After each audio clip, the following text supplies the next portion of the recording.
Welcome into NFL Daily. I am Tom Downey. Here's what's coming up on today's live show. The latest on DeAndre Hopkins, a potential Jonah Williams trade, where things stand for the Bengals there.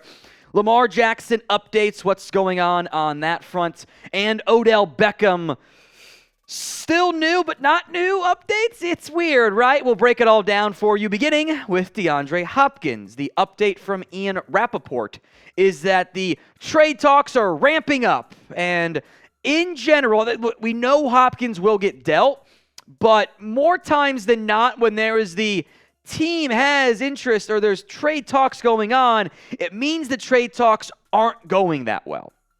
And there's not that much interest, or the team wants to generate more interest for whatever reason, / maybe this was just a dog whistle for the Cardinals saying, okay, let's make deals happen here. Let's get things going.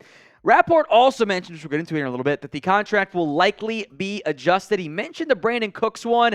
The Cardinals the Texans ate some of the Brandon Cooks money, and he took a pay cut, by the way. I would be a little surprised if Hopkins took a pay cut, but I mean, at this point, never say never, I suppose. The actual trade value, especially out of the two recent wide receiver trades, remains uncertain, murky at best. Hopkins, his past 2 years, he's missed some time, but you combine those games, he's still got a perennial 2 years, I should say, not 2 games. Got a perennial 1,000-yard receiver, and in theory, he'll be going to a team with a better quarterback that he had for most of 2022 than the Colt McCoys and the Trace McSorleys he dealt with this past year. Hopkins' contract currently looks like this. He's owed $21.7 million this year, $17.2 next year. There's been a report he will adjust his contract. Does that mean he wants an extension that'll bring down the cap hit and pay him a little bit less per year? Would he go straight pay cut? All of those things, I think, are not really known because the wording and the language can often be quite vague. So we have to wait and see on Hopkins. But if he takes a pay cut, should be a lot more interest in adding, potentially, DeAndre Hopkins. Now, 2 trades have gone down in recent days at the wide receiver spot. Brandon Cooks and $6 million in salary eaten by Houston for a 5th and a 6th. Elijah Moore goes to the Browns, and a 3rd as well, for a 2nd. The trade value of those is basically a 5th for Brandon Cooks. That future 6th is very low value. And Elijah Moore for an early 3rd. Maybe that's closer to the current trade value for DeAndre Hopkins. The age and the contract, all those things are potential issues that the Cardinals will still need to sort through. Now, here are some, not all, of the top Hopkins destinations. Now, I think we can effectively cross off the Browns in light of acquiring Elijah Moore, but wouldn't it be fun if they got wacky with it, right? The Chiefs are an obvious fit. One of my preferred fits, how about Carolina? You want to make sure your quarterback has a good supporting cast early on? Trade your early 3rd for your whatever pick you want to move for Hopkins. Wouldn't that be fun? The Patriots have been heavily linked. I think the Giants probably spent a bit too much receiver to make that move happen, but I want to mention them. Wouldn't the Bills be fun? Stephon Diggs and DeAndre Hopkins and Josh Allen. That's a way to take down Mahomes. The Ravens are in desperate need of a wide receiver, clearly. And the Vikings are actually a fun dark horse pick, by the way. So where will DeAndre Hopkins be traded to? Sound off for me at the pinned comments of today's video. If an ad break comes here on YouTube, take advantage of it. Head down there and let me know. Let's talk Jonah Williams' future. As I'm sure most of you know, Williams requested a trade from the Cincinnati Bengals after the team made the shocking, blockbuster, pretty well-regarded move to sign Orlando Brown. Brown is the left tackle. That was Jonah Williams' spot. Seemed like the initial plan was Jonah's going to go play right tackle. Well, entering a contract year, because the right tackle market pays much less than the left tackle market does, as Orlando Brown knows, Williams wants to be traded. Now, there are some issues with a potential trade. Number one, he's expensive. $12.6 million 5th-year option this year. It's guaranteed. That is a lot of money to pay for a player who wasn't that great last year. Now, he's battled injuries. He gutted through it. He's been better in the past, although at some point you wonder, Was that just because this other offensive linemen were even worse than Jonah Williams was? Former first-round pick, didn't fare great in the run game according to PFF, and allowed a lot of sacks and hits. The hurry number actually isn't that bad for 1,000-plus snaps. It's that when he got beat pretty bad, and that's a problem there. The Bengals have really overhauled their offensive line in the last 2-ish years, right? Orlando Brown's the left tackle. Cordell Volson kind of flashed at left guard. Ted Karras is the starting center. Alex Kappa they signed last offseason. Lyle Collins came aboard, but Collins is banged up. He's got his own injury problems. There is a possibility that the Bengals don't find a great trade market for Jonah Williams. At the contract, I wouldn't be surprised if we're talking maybe a 4th-round pick as one of the higher-end outcomes. I know offensive line play sucks in the NFL. I've made that point many a time before. But at $12.6 million, coming off a down year, 1-year deal, expensive, I don't think there's going to be massive interest in Jonah Williams. I know the report is that it's ramped up. It's heated up from Ian. I'll probably make sure I get the exact wording right here. Heats up. Okay. Again, normally when you hear teams are having trade talks, maybe there's an exception to requested a trade, means there's not that much interest in that particular player. So the Bengals will shop him.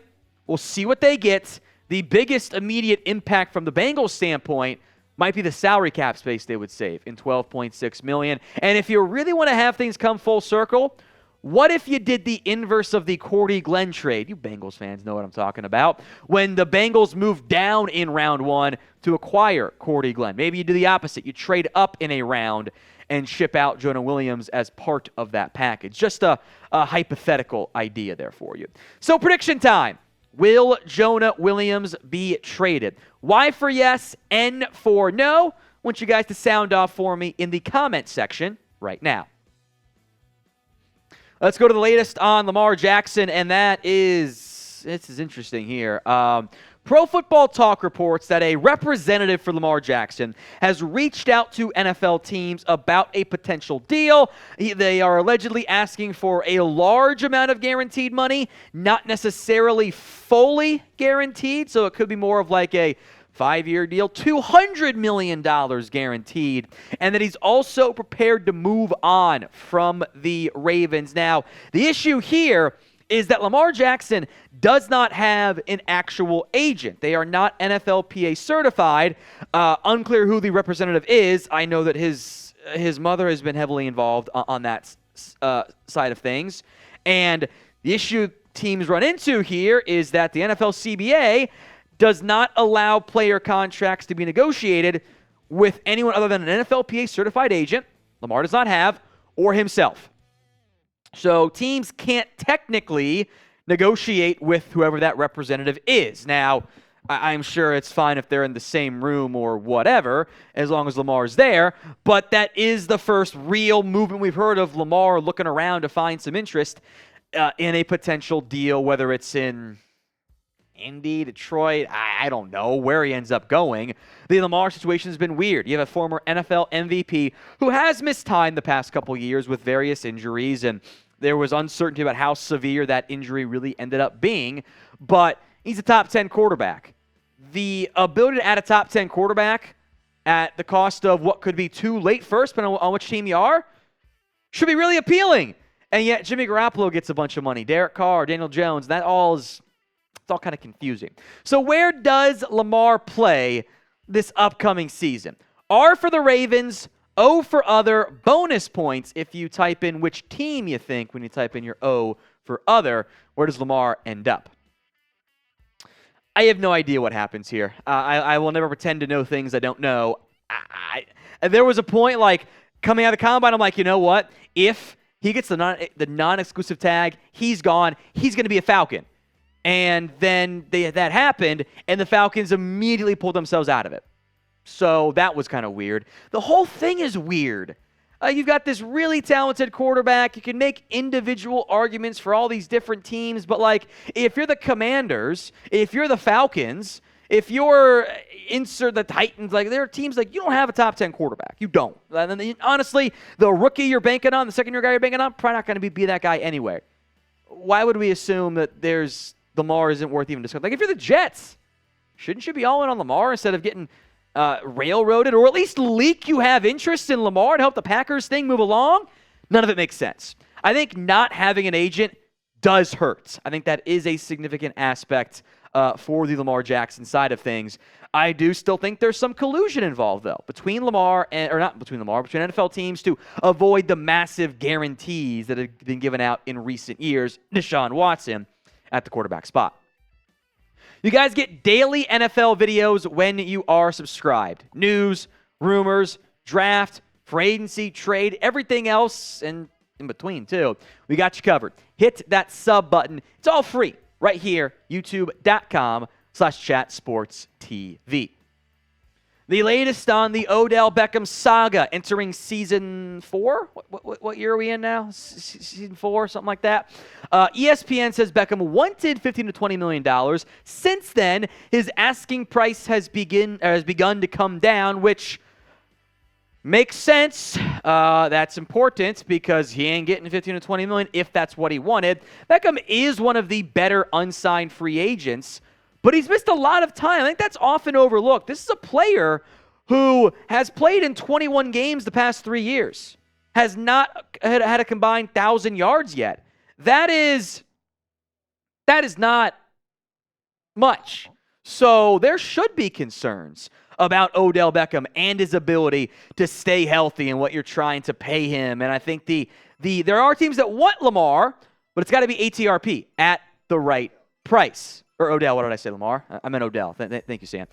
Got to be at the right number. And so far, he's not at that number. Some teams to monitor.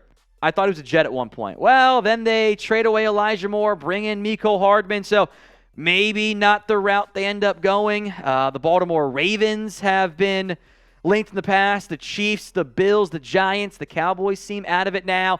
Maybe there's a dark horse contender. But I think Odell Beckham has to bring down his asking price, probably even more, to get signed. So play GM for me, or maybe it's mathematician or accountant, whatever it is. What's the most you'd pay Odell Beckham per year?